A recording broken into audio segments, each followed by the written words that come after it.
Hello everyone, Radhe Radhe. कैसे हैं आप लोग? आई होप आप लोग बहुत अच्छे होंगे और अपने आने वाले एग्ज़ाम की तैयारी भी बहुत अच्छे से कर रहे होंगे। तो अभी आपको पता है कि आपका आरपीएफ एसआई का फिजिकल चल रहा है, जो कि 22 जून से आपका स्टार्ट हुआ था और 2 जुलाई तक आपका ये फिजिकल चलेगा।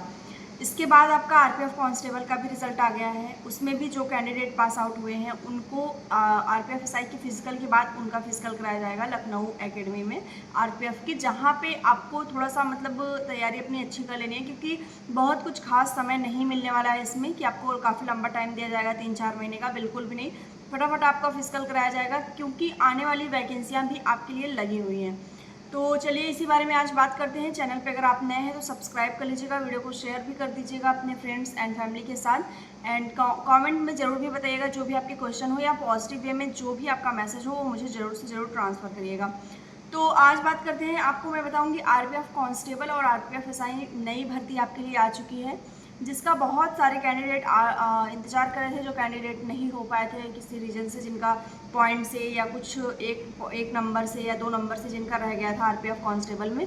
तो वो लोग लगातार परेशान थे कि अब आने वाले सालों में ये वैकेंसी कब आएगी, क्योंकि बहुत लंबे टाइम बाद ये वैकेंसी आती थी, लगभग 3 से 4 साल बाद इनका टाइम पीरियड था ये वैकेंसी देने का।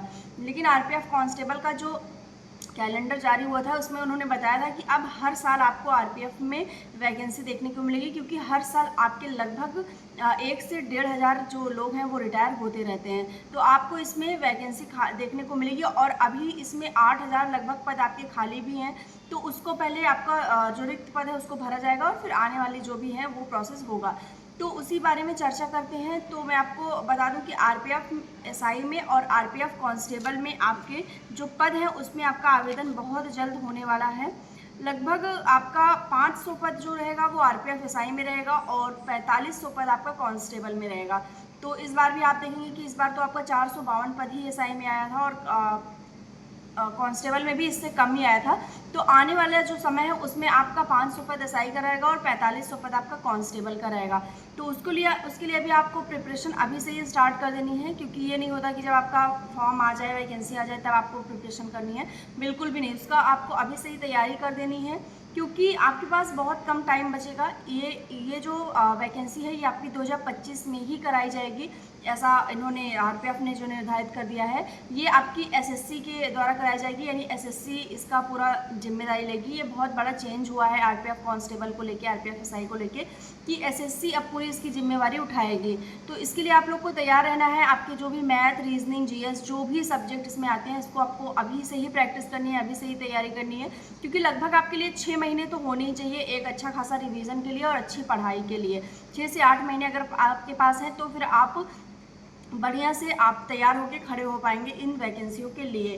तो चलिए आज उसी पे मैं आपको बता देती हूँ कि आप अगर आरपीएफ कांस्टेबल की तैयारी कर रहे हैं, जो नए स्टूडेंट हैं, जो बिगिनर हैं, जो जिनका फर्स्ट अटेम्प्ट होगा ये, तो अगर उन्होंने 10वीं पास किया है तो वो कांस्टेबल के लिए अप्लाई कर पाएंगे। जो उनका एज इसमें रखा जाएगा वो 18 से 25 साल रखी जाएगी।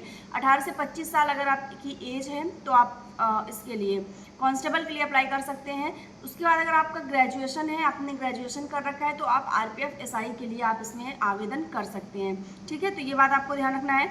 और अगर हम एससी एसटी को देखें या फिर जो ओबीसी हैं, तो उसमें आपको एज रिलैक्सेशन भी मिलेगा, जैसा उनका होता है 5 साल का और 3 साल का ओबीसी के लिए, तो उसमें आपको छूट भी मिलेगी। तो ये बात आपको ध्यान रखनी है। ये अगर आपका एज है, इस एज में आप आते हैं, ये आपका क्राइटेरिया है, इसमें निर्धारित किया गया है, अगर आप इसमें आते हैं तब आप इसमें अप्लाई कर पाएंगे।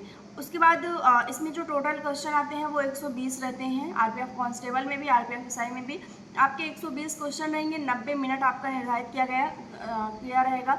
फिर आपका इसमें जो मेल कैंडिडेट की हाइट होनी चाहिए वो 165 होनी चाहिए, एंड फीमेल की 157 होनी चाहिए इसमें आपकी हाइट। और जो नीचे ओबीसी एससी एसटी हैं उनका जो चीज़ें उनकी अलग रहेंगी वो चीज़ आप लोग देख लीजिएगा।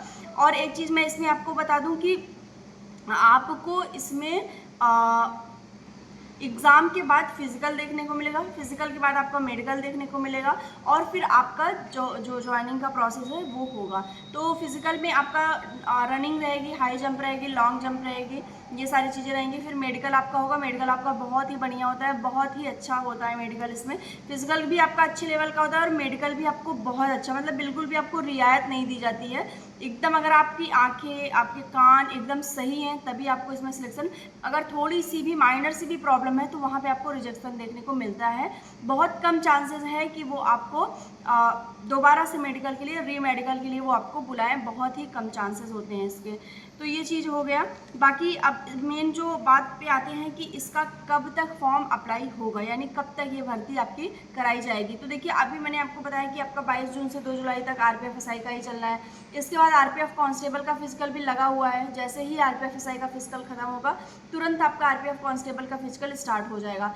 तो इन फिजिकल के बाद आपकी जो संभावना है वैकेंसी की, यानी सितंबर में आपकी ये वैकेंसी स्टार्ट हो सकती है, क्योंकि जुलाई और अगस्त में आपकी ये वैकेंसी नहीं स्टार्ट होने वाली है। सितंबर में पूरे चांसेस हैं कि आपकी ये भर्ती स्टार्ट हो जाएगी और आवेदन वगैरह इसमें करा लिए जाएंगे।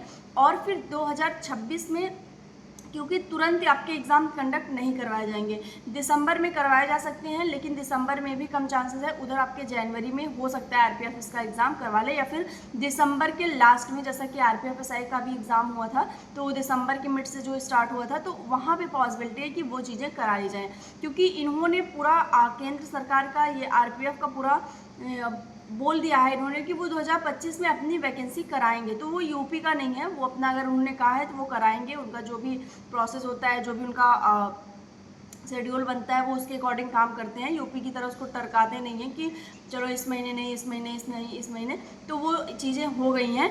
बाकी आप लोग एलिजिबल हैं कि नहीं ज़रूर से ज़रूर कमेंट करके बताइएगा। जो कैंडिडेट नहीं हो पाए हैं किसी भी रीजन से, जो मायूस थे, हताश थे, उनके लिए दोबारा चांसेस आ गई हैं। जिनका भी एज है वो लोग इसमें अप्लाई कर सकते हैं। साथ ही साथ आपको मैथ, रीजनिंग, जीएस की आपकी अच्छी तैयारी होनी चाहिए। रीजनिंग तो देखिए सारे कैंडिडेट कर लेते हैं, ठीक है। कुछ ऐसे सब्जेक्ट होते हैं जिनका वेटेज होता है, जैसे कि करंट अफेयर का। जीएस में आपका करंट अफेयर अगर अच्छा है तो आप 10 से 12 क्वेश्चन ईजिली कर पाएंगे उसमें, करंट अफेयर का स्पेशली। बाकी आपको और सब्जेक्ट्स भी पढ़ना है। मैथ भी आपका कैलकुलेशन में रहता है। आपको लगभग आपको 30 क्वेश्चन ऐसे मिलेंगे जो आप कर ले जाएंगे, लेकिन उसके ऊपर जो क्वेश्चन रहेंगे वो आपका कैलकुलेशन अच्छा खासा रहेगा, टाइम टेकिंग होगा, आपका टाइम लेगा वो। और वहीं पे आपका मेन खेल होता है कि आपको कैसे टाइम मैनेज करना है वहाँ पे। रीजनिंग आपके हाथ में होती है। रीजनिंग आपने अगर चैप्टर वाइज पढ़ा है बहुत ही अच्छे से तो आप उसको कर ले जाएंगे। तो जो भी कैंडिडेट नए हैं जिन्होंने अपनी प्रिपरेशन स्टार्ट की है वो लोग कमेंट करके ज़रूर से ज़रूर बताइएगा। बाकी आपको बुक के रिगार्डिंग कुछ भी अगर पूछना हो आरपीएफ कांस्टेबल का तो आप उसको भी पूछ लीजिएगा, चाहे वो मैथ का हो, चाहे रीजनिंग का हो, चाहे जीएस का हो। मिलते हैं नेक्स्ट वीडियो में, तब तक के लिए बाय एंड टेक केयर।